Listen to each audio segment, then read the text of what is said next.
정말 믿을 수 없는 일이 일어났습니다. 최근 대만 교육부에서 긴급 발표를 내놓으면서 거리가 완전히 발칵 뒤집혔다고 합니다. 시민들의 격렬한 시위와 함께 SNS에서까지 폭발적인 반응이 이어지고 있을 정도라고 하죠. 놀라운 건 이 중심에 한글이 있다는 사실입니다. 이 사태를 본 중국은 충격적인 공식 입장을 냈다고 하는데요.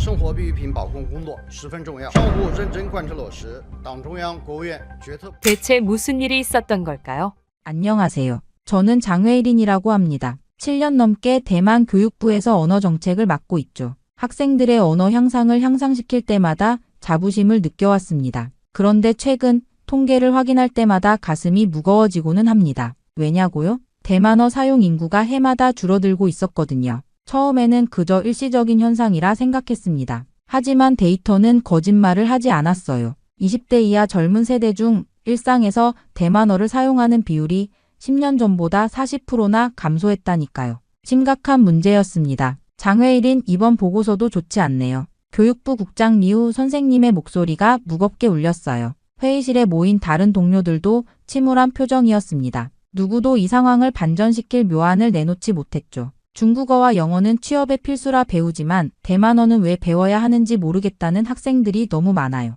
리서치팀 장인 리피의 말에 고개를 끄덕였습니다. 현실은 냉혹했어요. 대만의 젊은이들은 실용적인 가치가 있는 언어에만 관심을 보였죠. 대만어는 그들에게 그저 할머니, 할아버지가 사용하는 구식 언어처럼 여겨지고 있었습니다. 문제는 표기법에도 있습니다. 제가 말했어요. 한자는 대만어의 발음을 온전히 담아내지 못해요. 로마자 표기법도 너무 낯설어서 거의 사용되지 않고요. 회의실이 잠시 침묵에 빠졌습니다. 누구나 알고 있지만 누구도 해결책을 찾지 못하는 난제였어요. 대만어는 성조가 복잡하고 발음이 풍부한데 기존 문자 체계로는 이를 완벽하게 담아낼 수 없었거든요. 이대로 가면 30년 내에 대만어를 일상적으로 사용하는 인구가 절반 이하로 줄어들 겁니다. 통계 담당자가 슬픈 목소리로 덧붙였어요. 아무리 생각해도 답이 나오지 않았습니다. 매일 밤 집으로 돌아가는 길에 거리의 간판들을 바라보며 생각했죠. 중국어, 영어로만 가득한 이 도시에서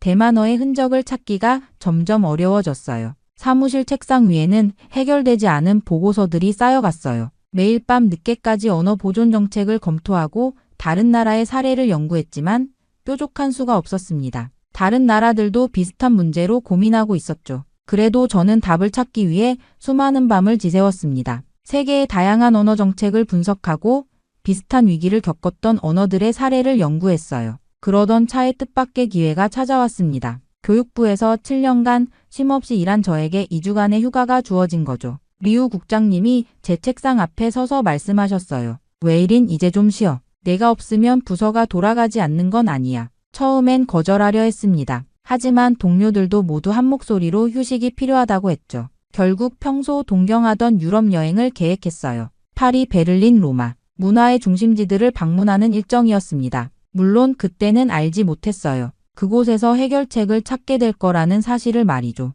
파리의 늦은 봄은 생각보다 선선했어요. 에펠탑, 루브르, 세느강. 관광객들로 붐비는 명소들을 둘러보며 잠시나마 대만어의 위기에서 벗어날 수 있었습니다. 하지만 제 머릿속 한구석에는 여전히 그 고민이 자리 잡고 있었죠. 그러다 몽마르트 언덕 근처의 작은 골목을 산책하던 중 우연히 들어간 서점에서 모든 것이 바뀌게 됐습니다. 폴리글롯이라는 이름의 그 서점은 언어학습서를 전문적으로 판매하는 곳이었어요. 책장마다 세계 각국의 언어 교재들이 가지런히 정렬되어 있었죠. 중국어, 일본어, 아랍어, 러시아어. 그런데 한 코너에서 발걸음이 멈췄습니다. 한글? 이게 뭐지? 처음 보는 문자였어요. 둥글고 반듯한 선들로 이루어진 어딘가 친근해 보이는 글자들이었습니다. 호기심에 책을 집어들었죠. 한글로 시작하는 한국어라는 제목의 프랑스어 교재였어요. 페이지를 넘기며 신기한 발견을 하게 됐습니다. 한글이 단순한 문자가 아니라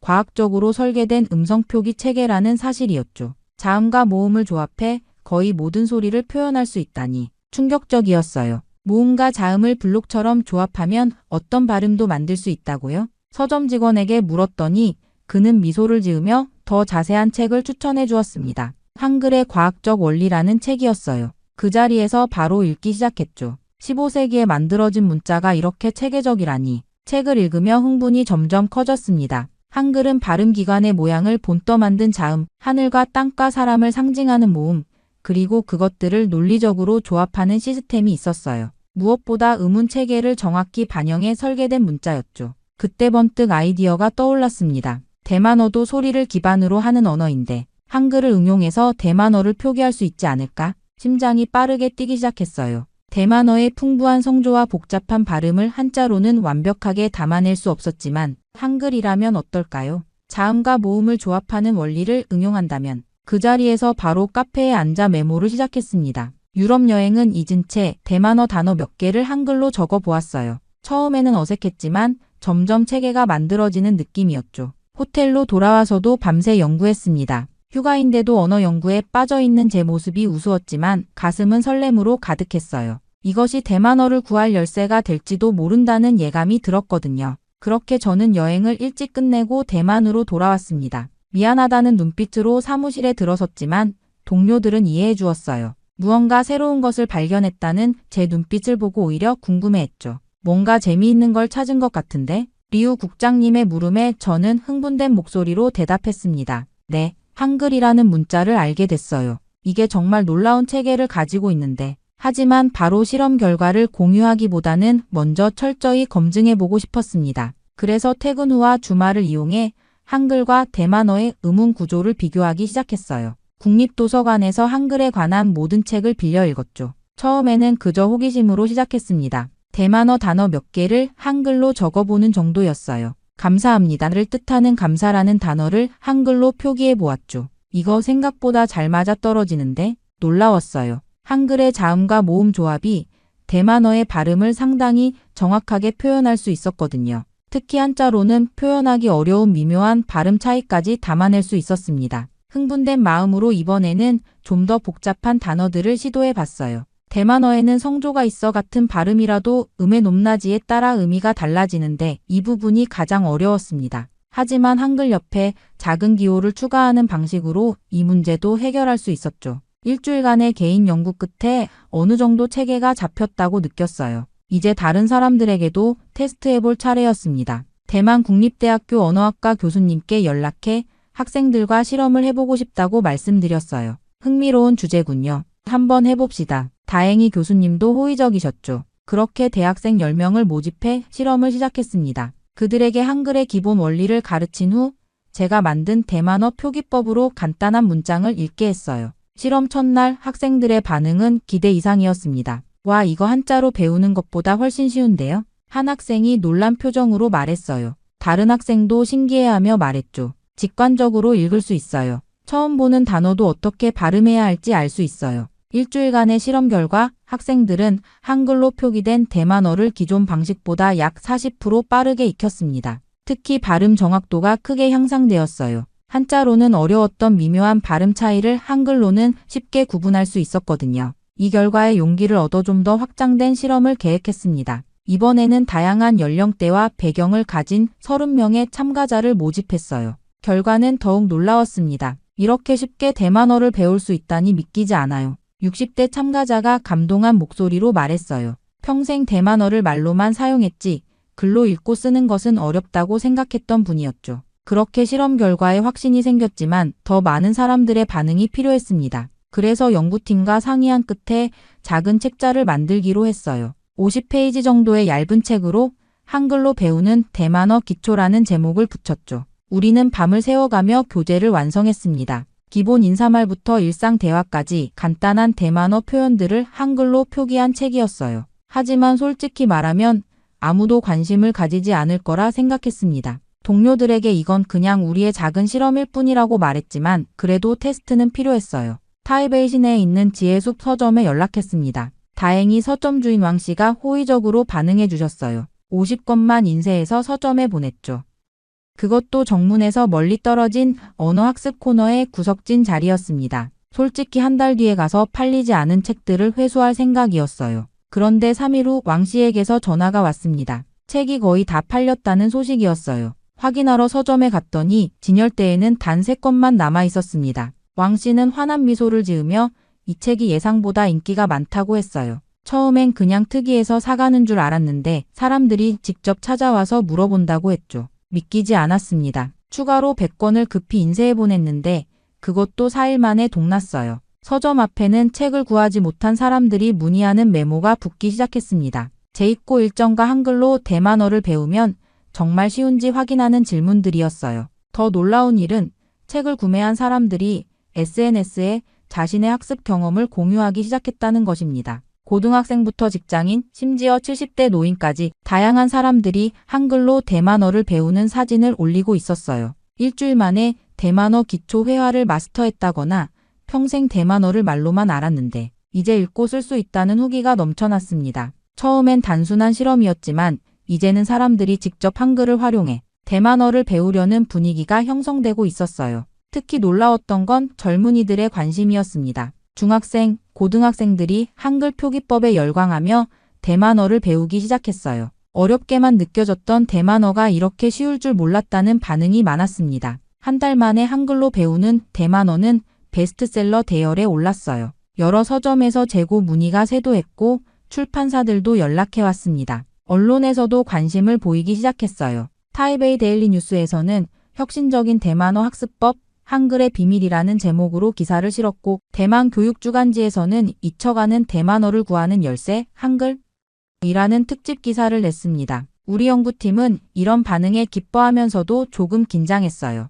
이제는 소규모 실험이 아니라 사회적 현상이 되어가고 있었거든요. 사무실에서는 매일같이 문의 전화가 울렸고 이메일함은 인터뷰 요청으로 가득 찼습니다. 하지만 곧 반대 목소리가 들려오기 시작했습니다. 처음에는 몇몇 언어학 교수들의 비판적인 논평 정도였어요. 그러나 한글 표기법이 더 알려질수록 반대의 목소리도 커졌습니다. 왜 하필 한국 문자를 써야 하지? 우리 고유의 표기법을 개발하는 게 맞지 않을까요? 타이완 국립대학교 언어학과 주임 교수가 라디오 인터뷰에서 이렇게 말했습니다. 그의 의견에 동조하는 학자들이 늘어났어요. 일부 언론에서는 대만의 언어 정체성 위기라는 제목의 사설을 내보내기도 했죠. 이건 대만 문화 정체성을 해치는 거야. 우리는 수천 년 동안 한자 문화권에 속해 있었어. 특히 교육부 고위관료 정즈아오의 반발이 가장 강했습니다. 그는 교육정책 담당 부국장으로 언어 정책에 큰 영향력을 가진 인물이었어요. 정즈아오는 공식 석상에서 제 연구를 직접적으로 비판했습니다.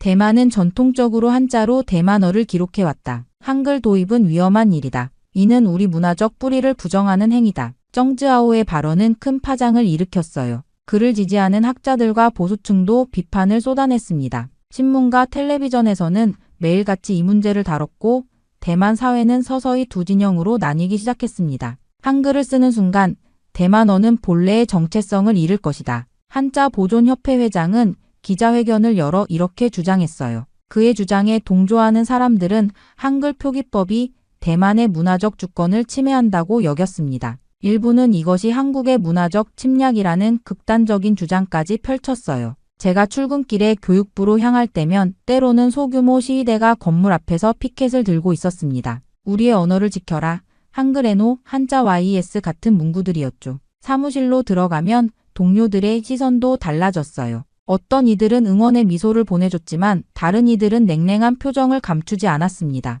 이 문제는 더 이상 단순한 언어학 연구가 아니었어요. 사회적, 정치적 논쟁으로 번지기 시작했습니다. 보수 언론에서는 매일같이 저를 문화 배신자로 몰아갔고 진보 언론에서는 언어 혁신가로 추켜 세웠어요. 이런 양극화된 반응에 가끔은 피곤함을 느끼기도 했습니다. 교육부 내에서도 갈등이 심화되었어요. 정즈아오가 이끄는 전통 보존파와 저를 지지하는 실용주의파 사이에 긴장감이 고조되었습니다. 회의에서는 종종 격렬한 논쟁이 벌어졌어요. 장회일인, 당신은 우리 전통을 너무 가볍게 여기는 것 같소. 정즈아오가 어느 회의에서 공개적으로 저를 비난했습니다. 제 소신은 확고했어요. 전통을 존중하지만 언어는 살아있는 것입니다. 변화를 두려워하면 언어 자체가 죽을 수 있어요. 이런 논쟁은 학술 세미나와 공개 토론회로까지 이어졌습니다. 타이베이 대학에서 열린 대만어의 미래 토론회에는 수백 명의 청중이 몰렸어요. 그 자리에서 저는 한글 표기법의 실용성과 효율성을 설명했고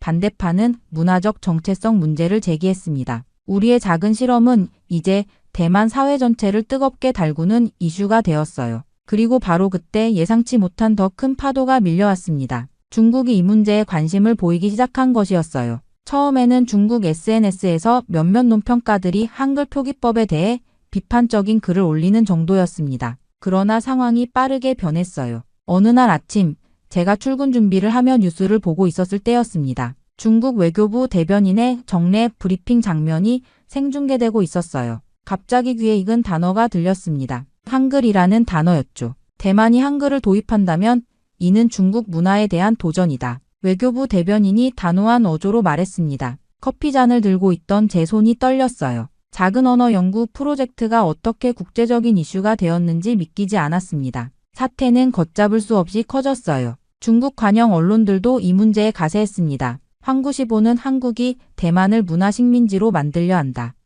라는 제목의 사설을 실었고 CCTV에서는 중화권의 문화적 통합을 저해하는 한글 침투라는 특집 보도를 내보냈어요. 중국의 이러한 반응은 대만 정부에 큰 압력이 되었습니다. 그동안 미온적이던 대만 정부도 이제는 공식적인 입장을 밝혀야 했어요. 총리실에서는 긴급회의가 열렸고 교육부 장관도 이 자리에 참석했습니다. 이건 단순한 학술적 문제가 아니라 정치적 문제가 되어버렸어요. 이걸 계속해야 하나요? 회의에 참석한 한 관료가 고민스러운 표정으로 물었습니다. 회의실은 무거운 침묵에 잠겼어요. 교육부 장관은 깊은 한숨을 내쉬었습니다. 다음 날 저는 교육부 장관실로 호출되었어요. 장관과 정즈아오가 기다리고 있었습니다. 장관의 표정은 무거웠어요. 웨이린 당신의 연구 열정은 이해합니다. 하지만 지금 상황은 너무 복잡해졌어요. 한글 표기법 연구를 일시적으로 중단해 주셨으면 합니다. 마음이 무너져 내렸습니다. 이제야 성과가 보이기 시작했는데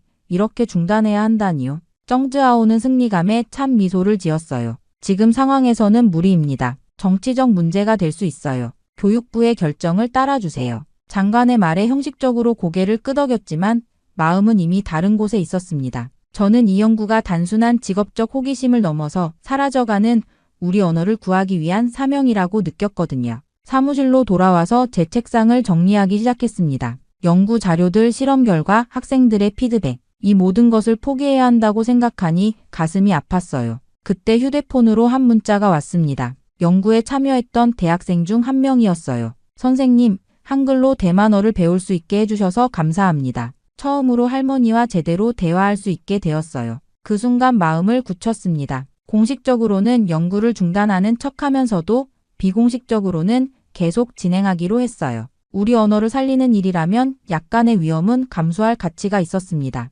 이후 공식적으로 연구를 중단했지만 제 마음은 이미 다른 곳에 있었습니다. 집으로 가져온 연구 자료들을 펼쳐놓고 매일 밤 몰래 연구를 계속했어요. 휴대폰으로 연구에 참여했던 학생들에게 연락했습니다. 공식적으로는 중단되었지만 계속 연구하고 싶은 사람. 놀랍게도 거의 모든 학생들이 동의했어요. 우리는 대학 카페나 학생들의 자취방에서 비공식 모임을 가졌습니다. 한글로 대만어를 표기하는 방법을 더 체계화하고 더 많은 어휘와 문법을 담아내려 노력했어요. 그런데 여전히 문제가 있었습니다. 대만어의 복잡한 성조를 완벽하게 표현하기 어려웠어요. 어느 날 밤 기대하지 않았던 이메일 한 통이 도착했습니다. 발신자는 서울대학교 언어학과의 김도윤 교수였어요. 제목은 단순했습니다. 한글과 대만어에 관한 연구를 보았습니다. 이메일을 열어보니 김 교수가 우리의 연구에 관심을 갖게 된 이유가 설명되어 있었어요. 그는 최근 국제언어학 저널에 실린 우리 예비 연구 결과를 읽고 연락했다고 했습니다.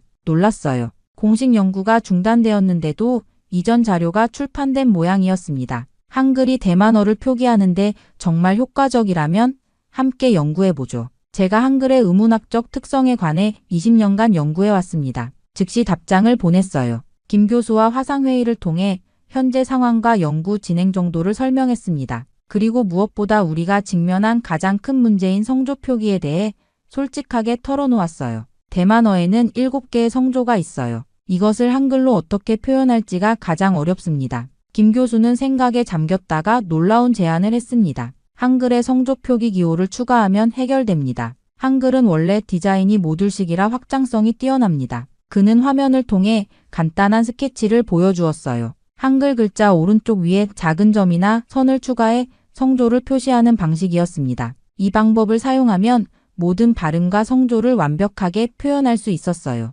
이건 혁명적이네요. 흥분된 목소리로 외쳤습니다. 김 교수의 제안은 우리 연구의 가장 큰 난관을 한 번에 해결해 주었어요. 그날 밤부터 우리는 이 새로운 표기법을 적용해 보았습니다. 성조 표시가 추가된 한글로 대만어를 적으니 마치 완벽한 퍼즐 조각이 맞춰지는 것 같았어요. 학생들에게 새 표기법을 가르쳐 주었더니 그들도 놀라워했습니다. 이전보다 훨씬 정확하게 대만어를 표기할 수 있게 되었거든요. 우리는 이 방법으로 작은 교재를 만들어 비공식적으로 배포했어요. 온라인 커뮤니티에서 PDF 형태로 공유되었는데 다운로드 수가 며칠 만에 5천을 넘었습니다. 연구는 빠르게 확장되었어요. 김 교수는 매주 화상회의로 조언을 해주었고 때로는 한국의 다른 언어학자들도 참여했습니다. 그들의 도움으로 우리는 대만어 문법까지 한글로 체계화할 수 있었어요. 이건 단순한 표기법을 넘어서는 일이에요. 우리는 언어를 구하고 있는 거죠. 김 교수의 말이 가슴에 와닿았습니다.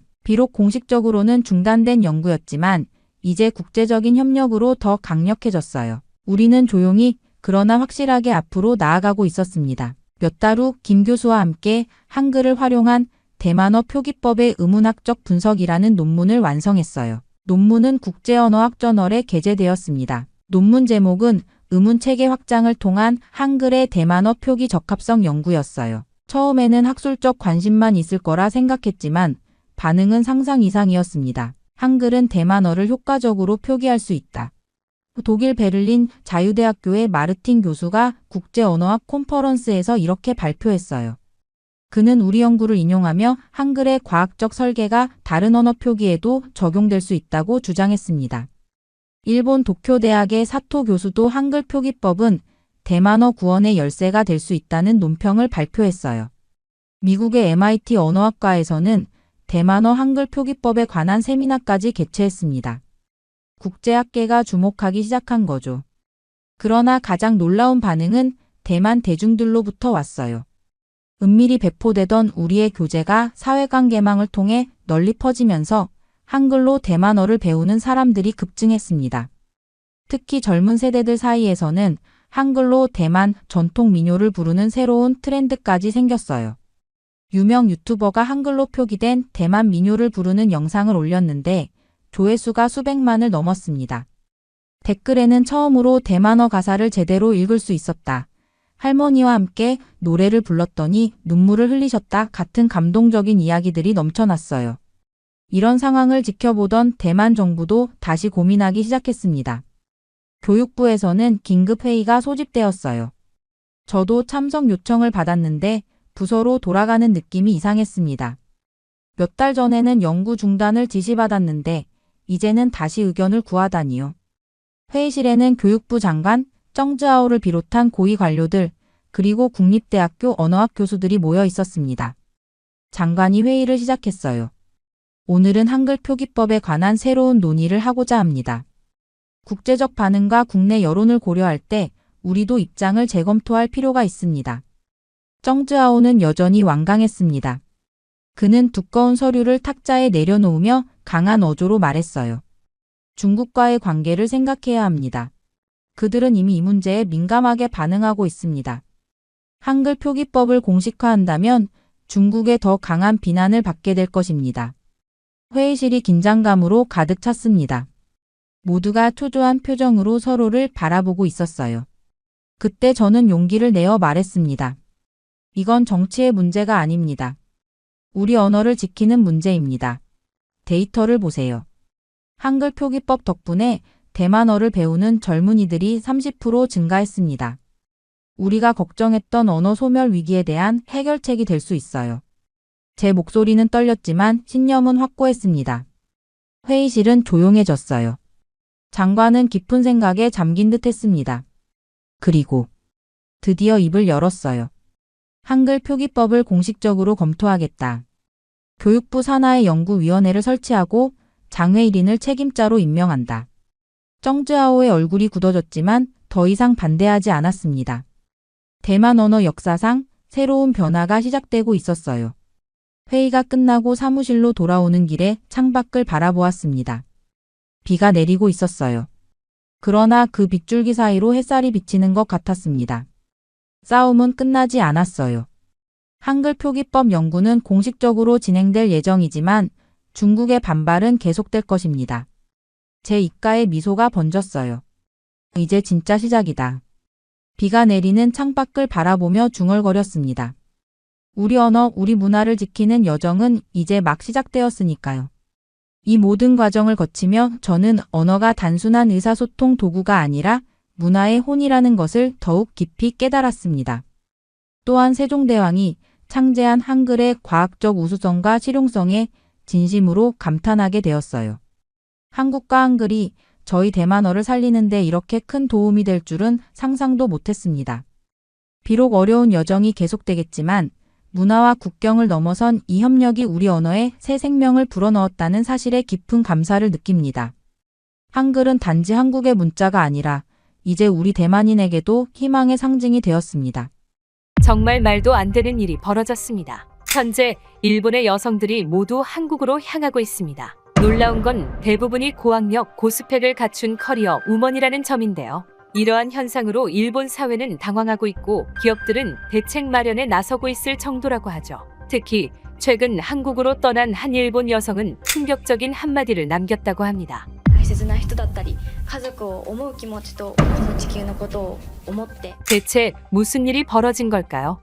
안녕하세요. 저는 도쿄에서 온 사토코라고 합니다. 일본의 커리어 우먼으로 살아가고 있죠. 저는 어렸을 때부터 남부럽지 않은 집에서 가족과 함께 살아왔습니다. 모든 일본 가정처럼 살아갔어요. 물론 여자라는 것이 문제였죠. 물론 문제는 이것만이 아니었지만요. 어릴 때부터 저는 항상 두 번째였습니다. 사토코, 오빠가 먼저야 라는 말을 귀에 못이 박히도록 들었죠. 부모님 눈에는 항상 오빠가 먼저였어요. 아침에 밥을 차릴 때도, 학교 행사에 참석할 때도, 심지어 제 생일에도 오빠의 존재가 더 빛났습니다. 오빠는 공부를 잘했어요. 저도 못하진 않았지만 부모님은 제 성적표보다 오빠의 칭찬장에 더 환호했습니다. 여자아이는 조용하고 얌전하게 자라야 해. 어머니의 이 말은 제 어린 시절의 주문과도 같았죠. 아버지는 어떻게든 제게 여성다운 행동을 강요했어요. 또 다른 부모님의 말버릇은 일본이 최고야 였습니다. 아버지는 회사에서 돌아오실 때마다 역시 일본 기술력은 세계 최고다 라며 자랑스럽게 말씀하시곤 했어요.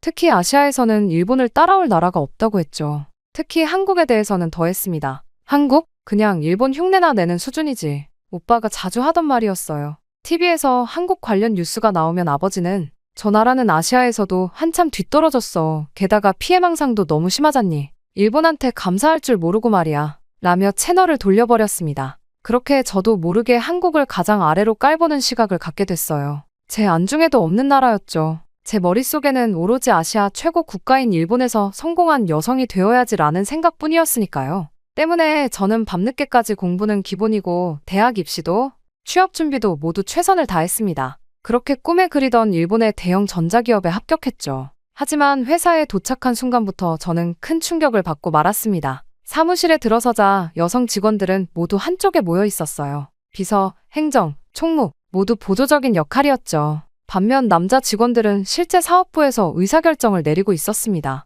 첫 회의에서 저는 단 한마디도 하지 못했어요. 발언권은 모두 남자 선배들에게만 돌아갔죠. 대신 저는 차를 나르고 회의록을 작성했습니다. 1년이 지나자 같이 입사한 남자 동기들은 하나둘 프로젝트를 맡기 시작했어요. 제 학점이 더 높았고 영어도 더 잘했지만 그건 중요하지 않았습니다. 후지타구는 남자니까 고객사 상대하기 좋잖아. 이런 이유로 모든 기회는 남자들에게 돌아갔죠. 그렇게 매일 반복되는 업무 속에서 점점 제 꿈은 사그라들고 있었어요. 하지만 저는 포기하지 않았습니다. 한 번만 더 기회를 달라고 상사에게 찾아갔죠. 타나카 부장님, 다음 휴대폰 수출 프로젝트에 참여하고 싶습니다. 용기를 내어 말했습니다. 하지만 돌아온 답변은 전과 다르지 않았어요. 사토코 씨, 여자는 무리하지 말아요. 그런 중요한 프로젝트는 나카무라 군이 맡을 거야. 이후로도 이런 일이 계속되었습니다. 수차례 더 큰 프로젝트를 맡고 싶다. 고 상사에게 호소했지만 돌아오는 건 무시 아니면 여자는 무리하지 말라.는 핑계뿐이었어요. 회사에서 제 존재감은 점점 희미해졌습니다. 그러던 어느 날 여자 동료 미유키가 복도에서 저를 붙잡았어요. 사토코 씨, 이렇게 계속 나서면 윗분들이 불편해할 거야. 괜히 튀지 말고 조용히 지내는 게 좋아. 미유키의 충고였지만 저에겐 또 다른 벽처럼 느껴졌죠. 점심시간에도 저는 혼자였습니다. 다른 직원들은 자연스레 저를 피했어요. 사토코는 너무 욕심이 많아서 이런 수군거림이 들려왔죠. 매번 능력을 인정받지 못하고 점차 주변에서 고립되는 상황이 계속됐습니다. 저 또한 점점 좌절감이 쌓여가고 있었죠. 하지만 운명은 갑자기 찾아왔습니다. 저의 인생을 완전히 바꿔버릴 일이 일어나고 말았죠. 월요일 아침 공지가 올라왔어요. 해외 지사 및 파트너사 프로젝트 인원 모집. 눈을 크게 뜨고 공지를 읽었습니다. 미국, 영국, 독일, 싱가포르, 그리고 한국까지 다양한 국가의 파견 자리가 있었어요. 휴게실은 해외 파견에 대한 이야기로 가득했습니다. 미국 지사는 연봉이 2배래. 영국 파견은 주택 보조금도 나온대. 모두들 선망하는 파견지를 놓고 이야기했어요. 그런데 한국 파견에 대해서만큼은 분위기가 달랐습니다. 한국? 굳이 거기에 가야 해? 키무라가 인상을 찌푸리며 말했어요. 일본보다 뒤떨어진 나라에 가서 배울 게 뭐가 있겠어. 다른 동료들도 고개를 끄덕였죠. 솔직히 저도 같은 생각이었어요. 아버지와 오빠가 항상 말하던 것처럼 한국은 일본의 그림자를 따라가는 나라라고만 생각했으니까요. 하지만 그때 인사팀의 모리 부장이 제게 다가왔습니다. 사토코 씨, 혹시 해외 파견에 관심 있어? 특히 한국 자리 말이야. 모리 부장의 갑작스러운 제안에 당황했어요. 파견 다녀온 직원들은 경력에 큰 도움이 돼. 거의 승진이 보장된다고 봐도 좋아. 승진이라는 단어에 귀가 솔깃해졌습니다. 3년 동안 승진은커녕 제대로 된 업무 한번 맡지 못했으니까요. 파견 다녀오면 정말 승진할 수 있나요? 조심스레 물었죠. 모리 부장은 미소를 지으며 대답했어요. 물론이지. 특히 지금 한국은 지원자가 없어서 경쟁 없이 갈 수 있어. 이건 정말 좋은 기회야.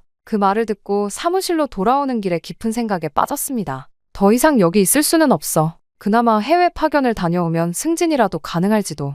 마지막 기회라는 심정이었어요. 하지만 한국이라니. 내심 불쾌했습니다. 왜 하필 한국이냐? 그날 저녁 집에서 인터넷으로 한국에 대해 찾아봤어요. 하지만 아버지의 말이 귓가에 맴돌았죠. 한국은 일본을 따라하기만 하는 나라야. 그런 나라에 가야 한다는 게 너무 굴욕처럼 느껴졌습니다. 그러나 이 기회를 놓치면 일본 본사에서 더 오를 수 없을 거라는 두려움이 더 컸어요. 울며 겨자 먹기 라는 말이 떠올랐습니다. 다음 날 아침 무거운 마음으로 지원서를 작성했어요. 인사팀에 지원서를 제출하자 담당자는 놀란 눈으로 저를 바라봤습니다. 사토코 씨가 한국에 지원하다니. 억지 미소로 좋은 경험이 될 것 같아요. 라고 답했지만 속으로는 다른 선택지가 없으니까라고 생각했죠. 지원서 제출 후 일주일도 채 지나지 않아 합격 통보를 받았어요. 주변에서는 사토코 정말 한국에 가려고 하며 동정 어린 눈빛을 보냈습니다. 그런 시선이 더 짜증났지만 승진이라는 목표를 위해 참기로 했어요. 이후 파견 날짜가 정해지고 제 마음은 복잡했어요. 한국에 대한 정보를 찾아보면 찾아볼수록 생각보다 괜찮을지도 라는 생각과 아니야. 일본보다 뒤떨어져 있을 거야 라는 생각이 교차했습니다. 그렇게 불안한 마음으로 인천공항에 도착했죠. 공항에서 서울 도심으로 향하는 길. 창밖으로 보이는 풍경이 제 예상과 달랐어요. 깔끔하게 정돈된 도로, 현대적인 건물들. 생각보다 발전돼 있네? 라고 생각했죠. 특히 강남 지역에 들어서자 세련된 고층 빌딩들이 즐비했어요. 빠른 걸음으로 걷는 직장인들의 모습도 도쿄와 크게 다르지 않았습니다. 첫 출근 날 긴장된 마음으로 회사 건물 앞에 섰어요. 유리와 철골로 지어진 현대적인 건물이었죠. 로비에 들어서자 세련된 인테리어와 밝은 조명이 눈에 들어왔습니다. 일본 본사보다 더 세련됐잖아? 놀라운 마음으로 리셉션에 접근했어요. 안녕하세요. 일본 도쿄 본사에서 파견 온 사토코입니다. 어색한 한국어로 인사했죠. 리셉션 직원은 밝게 웃으며 환영합니다. 김 과장님이 곧 내려오실 거예요. 라고 답했어요. 친절한 응대에 긴장이 조금 풀렸습니다. 김 과장님의 안내로 사무실에 들어서자 또 한 번 놀랐어요. 개방적인 공간, 자유로운 복장의 직원들, 그리고 활기찬 분위기. 일본 본사의 경직된 분위기와는 너무 달랐죠. 여성 직원들도 남성 직원들과 동등하게 업무를 진행하는 모습이었습니다. 오늘은 팀원들과 인사하고 오후에는 CEO님과 미팅이 있어요. 김 과장님의 말에 고개를 끄덕였지만 속으로는 남자 CEO겠지? 라고 생각했어요. 일본에서는 여성 임원도 드문데 CEO는 거의 불가능한 일이었으니까요. 오후가 되자 김 과장님이 저를 회의실로 안내했습니다. CEO님이 곧 오실 거예요. 그렇게 말하며 자리를 비웠죠. 저는 회의 자료를 다시 한번 확인하며 긴장된 마음을 진정시키고 있었어요. 회의실 문이 열리고 들어온 사람은 세련된 정장 차림의 40대 여성이었습니다. 안녕하세요. 저는 박지연 CEO입니다. 일본에서 오신 사토코 씨, 환영합니다. 당황스러워 말을 잇지 못했어요. 이 회사의 CEO가 여성이라고. 박 CEO는 자신감 넘치는 목소리로 회사에 대해 설명하기 시작했습니다. 저희는 5년 전 스타트업으로 시작해서 지금은 아시아 시장 점유율 3위까지 성장했어요. 일본 시장에도 진출하고 싶어 이번 협업을 계획했죠. 그녀의 말 한마디에서 전문성과 리더십이 느껴졌어요. 부드러운 말투였지만 그 안에는 확실한 카리스마가 담겨 있었죠. 일본에서도 여성 CEO는 극히 드문데 한국이 이 정도라고. 제 생각에 틀이 흔들리기 시작했습니다. 미팅이 끝나고 사무실 투어를 하는 동안 최신 설비와 효율적인 업무 시스템에 또 한 번 놀랐어요. 팀장들 중 절반이 여성이었고 모두 자신의 분야에서 당당하게 의견을 내고 있었죠. 일본 본사와는 너무 다른 모습이었습니다. 하루 일정을 마치고 호텔로 돌아오는 길, 머릿속이 복잡했어요. 한국의 기술이나 회사 수준은 일본보다 뒤떨어질 것이라 여겼는데 막상 와보니 최신 설비와 조직 문화가 오히려 더 인상적이었죠. 무엇보다 최고 경영자가 여성이라는 점이 충격적이었어요. 호텔 침대에 누워 천장을 바라보며 생각했습니다. 내가 알고 있던 한국은 뭐였지? 아버지와 오빠가 말하던 뒤처진 나라 라는 이미지가 오늘 하루 만에 무너지고 있었어요. 그리고 무엇보다 여성인 제가 꿈꿔왔던 업무 환경이 여기 한국에 있다는 사실이 더 큰 충격이었습니다. 다음날 아침, 첫날의 충격에서 벗어나지 못한 채 출근했어요. 오늘은 본격적인 업무 회의가 있다고 했죠. 회의실에 들어서자 여성 팀장 김 부장이 회의를 이끌고 있었습니다. 저는 자연스레 구석자리에 앉았어요. 일본에서는 여성이 회의에서 발언하는 일이 거의 없었으니까요. 사토코 씨, 거기 앉지 말고 이쪽으로 와요. 오늘 회의는 일본 시장 진출권이니 사토코 씨 의견이 중요해요. 김 부장의 말에 놀라 자리를 옮겼습니다. 더 놀라운 건 회의 분위기였어요. 여성 팀장이 주도하고 남자 직원들도 김 부장님, 이 과장님 하며 호칭을 쓰며 서로 동등하게 의견을 제시했죠. 사토코 씨는 어떻게 생각해요? 일본 소비자들이 이런 디자인을 선호할까요? 갑자기 질문을 받아 당황했어요. 일본에서는 저에게 이런 질문을 던진 적이 한 번도 없었거든요. 제 생각에는 이런 스타일보다는 좀 더 심플한 디자인이 좋을 것 같습니다. 조심스레 대답했죠. 좋은 의견이네요. 그럼 디자인팀에서 사토코 씨 의견 반영해서 다시 작업해주세요. 김 부장의 즉각적인 반응에 놀랐어요. 내 의견이 이렇게 쉽게 받아들여지다니. 일본이라면 여성은 조용히 서류 정리만 했을 텐데 이건 완전히 다른 세계였습니다. 점심시간에는 팀원들과 함께 식사를 했어요. 자연스럽게 제 자리가 마련되어 있었고 모두 제 이야기에 귀 기울여 주었죠. 사토코 씨, 한국 음식 적응 괜찮아요? 일본 생활은 어떤가요? 모두 제 말에 진심으로 관심을 보여 마음이 따뜻해졌습니다. 오후에는 박 CEO의 주재로 전체 회의가 있었어요. 한 남자 직원이 프레젠테이션 중 실수를 했는데 예상과 달리 CEO의 반응이 놀라웠습니다. 괜찮아요.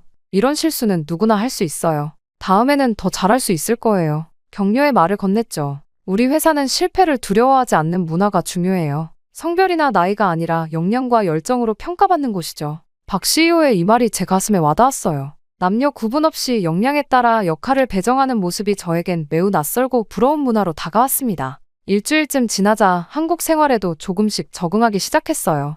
회사 생활뿐만 아니라 일상에서도 새로운 경험을 하고 있었죠. 지하철에서는 사람들이 자연스럽게 길을 비켜주었고 편의점이나 카페에서는 친절한 태도로 대해주었습니다. 어느 날 저녁 팀 회식이 있었어요. 일본에서의 회식은 여성이 술을 따르고 웃어주는 역할이었는데 여기서는 달랐습니다. 모두가 동등하게 대화하고 즐기는 분위기였죠. 박 CEO도 참석해 편안하게 직원들과 어울렸어요. 사토코 씨, 한국 생활은 어때요? 불편한 점 있으면 언제든 말해요. 늦은 밤 회식을 마치고 혼자 숙소로 돌아가는 길, 문득 깨달았어요. 일본에서는 항상 불안했던 귀갓길인데 여기서는 그렇지 않았죠. 거리는 밝게 조명이 켜져 있었고 늦은 시간에도 사람들이 자연스럽게 다니고 있었어요. 호텔 방에 도착해 생각했습니다. 어쩌면 한국이 일본보다 여성의 안전이나 배려 측면에서 더 나을 수도 있네? 제가 알고 있던 한국에 대한 인식이 하루하루 깨져가고 있었어요. 특히 여성으로서 느끼는 존중과 안전함이 일본에서보다 더 크게 느껴졌습니다.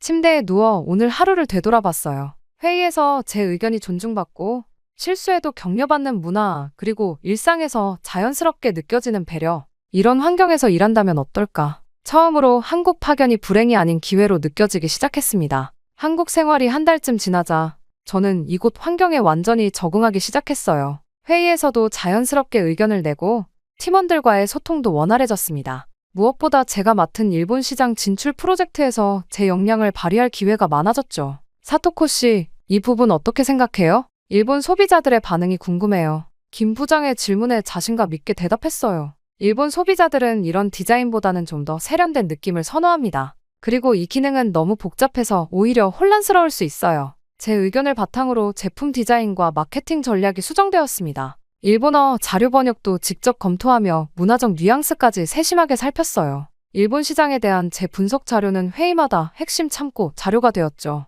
중요한 일본 바이어와의 미팅에서는 제가 직접 프레젠테이션을 맡았어요. 떨리는 마음으로 발표를 시작했지만 팀원들의 응원 덕분에 자신감이 생겼습니다. 미팅은 성공적이었고 바이어들은 제품에 큰 관심을 보였죠. 사토코 씨 덕분이에요. 사토코 씨가 없었으면 큰일 날 뻔했어요. 김 부장이 미팅 후 기쁜 표정으로 말했어요. 다른 팀원들도 정말 대단해요. 완벽한 발표였어요. 하며 진심으로 축하해 주었습니다. 처음으로 제 능력을 인정받는 기분이었어요. 그날 저녁 박 CEO가 축하 자리를 마련했습니다. 사토코 씨, 오늘 정말 훌륭했어요. 덕분에 우리 회사가 일본 시장에 한 걸음 더 가까워졌네요. CEO의 진심 어린 칭찬에 감동받았어요. 일본 본사에서는 단 한 번도 듣지 못했던 말이었으니까요. 이렇게 프로젝트가 진행될수록 저는 점점 더 자신감을 얻었습니다. 일본 본사에서는 겪어보지 못했던 능력 중심 평가를 체험하면서 제 안에 잠자고 있던 역량이 깨어나는 것 같았어요. 나도 제대로 인정받을 수 있구나. 제가 제안한 마케팅 전략으로 일본 시장 테스트 결과가 예상보다 훨씬 좋게 나왔습니다. 이 소식이 회사에 전해지자 사내에서 제 평가는 더욱 높아졌어요. 다른 팀에서도 일본 관련 프로젝트가 있으면 저에게 자문을 구하기 시작했죠. 사토코 씨, 다음 주에 도쿄 출장이 있는데 같이 가주실 수 있나요? 사토코 씨, 이 부분 검토 좀 부탁드려도 될까요? 이렇게 업무 요청이 늘어날수록 제 존재감은 더욱 커져갔습니다. 일본에서는 그저 여직원 중 하나였던 제가 여기서는 전문가로 인정받고 있었어요. 파견 기간이 3개월 정도 지났을 때였습니다. 어느 날 갑자기 박 CEO의 비서에게서 연락이 왔어요. 사토코 씨, CEO님께서 오후에 시간 좀 내주실 수 있는지 물어보셨어요. 긴장된 마음으로 CEO 사무실을 찾았죠. 사토코 씨, 커피 한잔 할래요? 박 CEO는 편안한 미소로 저를 맞이했습니다. 3개월 동안 정말 훌륭한 성과를 보여줬어요. 특히 일본 시장 진출 프로젝트는 사토코 씨 덕분에 성공적으로 진행되고 있죠. 그녀의 칭찬에 감사하다고 답했어요. 그리고 CEO는 예상치 못한 질문을 던졌습니다. 사토코 씨, 앞으로도 한국에서 함께 일할 생각 있어요? 파견 기간이 끝난 후에도요. 순간 말문이 막혔어요. 파견 후 일본 본사로 돌아가는 것이 당연하다고 생각했는데 이런 제안은 예상하지 못했거든요. 여기서는 사토코 씨의 능력을 높이 평가하고 있어요. 우리 회사에는 사토코 씨 같은 인재가 필요해요. 박 CEO의 말을 들으며 가슴이 뭉클해졌습니다. 여기선 내가 차별 없이 인정받고 있구나. 동시에 머릿속에는 다른 생각도 스쳐갔어요. 본사로 돌아가면 또 예전처럼 무시당하겠지. 이런 고민이 순간 머릿속을 가득 채웠습니다. 박 CEO의 제안을 받고 깊은 생각에 빠져있던 중 일본 본사에서 메일이 왔어요. 타나카 부장의 메일이었죠. 사토코 씨, 파견 기간이 이제 한 달 정도 남았네요. 돌아오면 국제사업부에 자리를 마련해놨으니 걱정 마세요. 처음엔 기뻤어요. 국제사업부, 승진인가? 하지만 이어진 내용에 마음이 무거워졌습니다. 물론 처음에는 서포트 역할부터 시작해야 해요. 회의 자료 준비, 번역 업무가 주가 될 거예요. 화면을 보며 한숨이 나왔습니다. 결국 똑같은 자리네. 국제사업부라는 이름만 달라졌을 뿐 제가 있었던 자리는 결국 서포트 직책일 테고 다시 그 지긋지긋한 차별이 시작될 것이란 불안감이 엄습했어요. 그날 저녁 부모님께 전화가 왔습니다. 사토코, 이제 곧 돌아온다며? 아버지가 정말 기다리고 계셔. 어머니의 목소리였죠. 한국은 어때? 역시 일본보다 많이 뒤처져 있지. 아버지가 수화기를 받아 물었어요. 순간 말문이 막혔습니다. 실제로 겪어보니 한국은 오히려 여성들이 더 당당하고 직장 문화도 합리적이었는데요. 하지만 이런 말을 꺼내면 가족들이 어떤 반응을 보일지 두려웠어요. 그냥 생각보다 괜찮아요. 애매하게 대답했죠. 결국 한국 따위에서 오래 있을 생각은 아니겠지? 그 나라가 얼마나 뒤처져 있는데. 아버지의 말에 아무 대답도 할 수 없었어요. 실제 제 경험과 너무 달랐거든요. 오히려 첨단 기술과 합리적인 조직 문화가 일본보다 더 발전된 측면도 있었죠. 다음 날 오빠에게서 메시지가 왔습니다. 사토코, 파견 끝나고 어떤 계획이야? 우리 가족 지인 중에 소개팅 해줄 만한 사람 있다고 하는데. 순간 짜증이 났어요. 저는 커리어를 고민하고 있는데 오빠는 벌써 결혼 이야기를 꺼내다니요. 오빠, 나 아직 커리어에 집중하고 싶어. 솔직하게 답장했어요. 곧바로 전화가 왔죠. 사토코, 너무 욕심부리지 마. 너는 결국 일본에서 결혼하고 안정되면 돼. 왜 모험을 해? 한국 같은 곳에서 더 있을 필요 없어. 오빠의 강압적인 말투에 화가 났지만 또다시 반박하지 못했습니다. 전화를 끊고 아파트 베란다에 서서 서울의 밤 풍경을 바라봤어요. 내가 진짜 원하는 건 뭘까? 머릿속이 복잡했습니다. 일본으로 돌아가면 승진할 수 있을까? 아니면 또 벽에 막힐까? 국제사업부라는 말에 잠시 기대했지만 실상은 똑같은 서포트 역할일 것이 뻔했어요. 지금 한국에서 경험하는 이 기회를 놓칠 수 있을까? 여기서는 제 능력을 인정받고 의견이 존중받고 성별이 아닌 역량으로 평가받았습니다. 그런 환경을 다시 잃는다는 생각만으로도 답답했어요. 하지만 또 다른 걱정도 있었죠. 한국에 정착하면 가족들은 어떻게 생각할까? 저는 항상 착한 딸이었어요. 부모님 말씀에 순종하고 기대를 저버리지 않으려 노력했죠. 그런데 이번엔 달랐습니다. 제 인생의 중요한 결정에서 가족의 기대와 제 행복 사이에서 선택해야 했어요. 다음날 회사에서 박 CEO를 마주쳤습니다. 사토코 씨, 어제 제안에 대해 생각해봤어요? 친절한 미소로 물었죠. 네, 아직 고민 중입니다. 솔직하게 답했어요. 천천히 생각해보세요. 사토코 씨의 결정을 존중할게요. 그녀의 배려 어린 말에 더욱 마음이 복잡해졌습니다. 노트북을 열어본사 메일을 다시 읽었어요. 그리고 제 경력 계획을 적어보기 시작했습니다.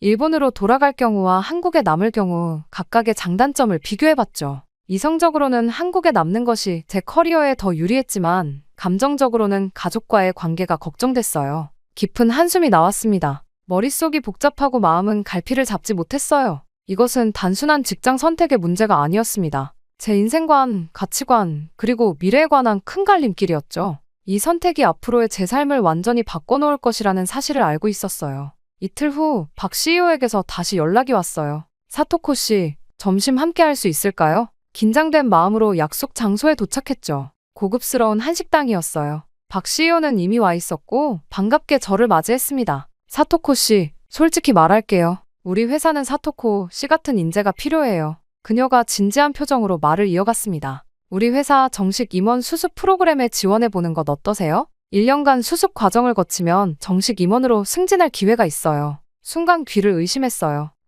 임원이요? 놀라움을 감추지 못했습니다. 박 CEO는 고개를 끄덕였죠. 네, 우리 회사에서 외국인 여성이 임원이 된 전례는 없지만 사토코 씨라면 충분히 가능성이 있다고 생각해요. 그 가능성을 열어두고 싶습니다. 가슴이 뭉클해졌어요. 제 능력이 이렇게까지 높이 평가된다는 사실에 깊은 감동을 받았습니다. 일본에서는 여성 임원이 극히 드물었고 외국인 여성 임원은 상상조차 할 수 없었거든요. 정말 감사합니다. 진지하게 고민해보겠습니다. 집으로 돌아오는 길, 머릿속은 복잡했지만 마음은 이미 결정을 내린 것 같았어요. 호텔방에 도착해 노트북을 열고 일본 본사에 이메일을 작성했습니다. 오랫동안 고민하다 마침내 보내기 버튼을 눌렀어요. 다음날 아침, 타나카 부장에게서 급한 전화가 왔습니다. 사토코 씨, 이메일 봤어요. 설마 한국 회사로 완전히 넘어가겠다는 건가요? 이건 우리를 배신하는 거예요. 그의 목소리에서 분노가 느껴졌어요. 타나카 부장님, 깊이 고민한 결정입니다. 최대한 차분하게 대답했습니다. 여기서는 제가 원하는 역할도 성장도 가능하다고 믿어요. 제 삶을 제 방식으로 살고 싶습니다. 그는 계속 화를 내며 말했어요. 당신을 믿었는데 돌아오면 승진 기회도 있었어요. 일본 회사, 일본 문화를 버리고 어떻게 한국을 선택할 수 있죠? 한참을 들었고 결국 결정을 다시 생각해보세요. 인사팀에도 보고해야 합니다. 라는 말을 남기고 전화를 끊었죠. 부모님께 전화하는 것은 더 어려웠어요. 떨리는 손으로 전화를 걸었습니다. 어머니, 아버지, 제가 결정한 일이 있어요. 한국 회사에서 정식으로 일하기로 했어요.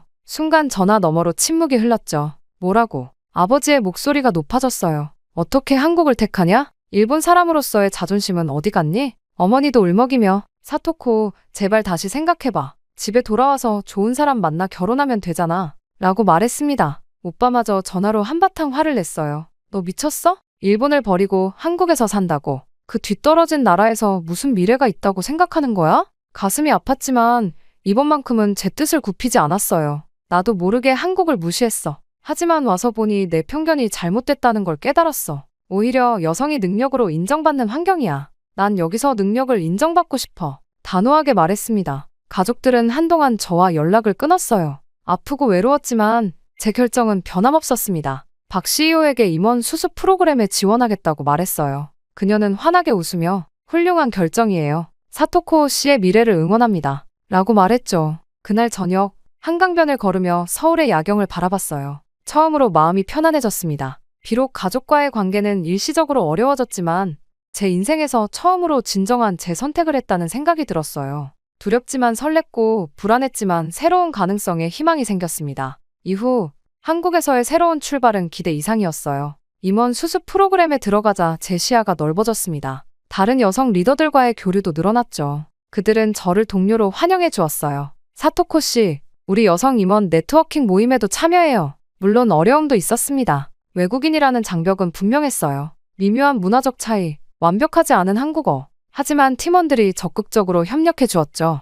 천천히 말해주세요. 이 표현은 이렇게 쓰는 게 더 자연스러워요. 모두가 제 성장을 도왔어요. 특히 박 CEO는 멘토 역할을 자처했습니다. 사토코 씨, 어려운 일 있으면 언제든 찾아오세요. 저도 처음 이 자리에 올랐을 때 많이 힘들었거든요. 6개월이 지나자 저는 크게 성장했어요. 이제 회의실에서 자신 있게 제 아이디어를 발표했죠. 일본, 한국 합작 프로젝트를 제안합니다. 양국의 장점을 결합하면 시너지 효과가 클 거예요. 제 제안은 임원들의 호평을 받았고 곧 중책을 맡게 되었어요. 거울 속 제 모습은 완전히 달라졌습니다. 예전의 우울함이 사라지고 당당함과 활기로 가득 찬 표정이었어요. 한국어도 많이 늘었고 이제는 사내 회의에서도 자연스럽게 의견을 나눌 수 있었죠. 1년이 지나 정식 임원으로 승진했을 때 동료들이 축하 파티를 열어주었어요. 사토코 이사님, 축하합니다. 모두의 진심 어린 축하에 눈물이 날 뻔했습니다. 가족들과의 관계도 조금씩 회복되고 있었어요. 제 성공 소식에 오빠가 먼저 연락해왔고 부모님도 점차 이해하기 시작했죠.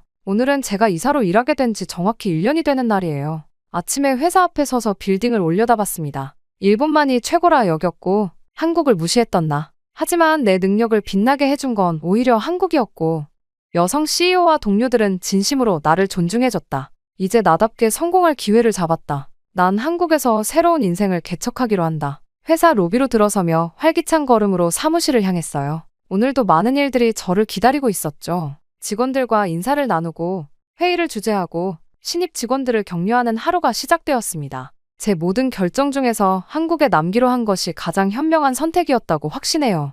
회의실 창밖으로 보이는 서울의 풍경을 바라보며 미소 지었습니다. 이제 이곳은 제 새로운 고향이에요. 저를 있는 그대로 인정해주고 제 꿈을 펼칠 수 있게 해준 이 도시에서 저는 계속해서 성장해 나갈 거예요.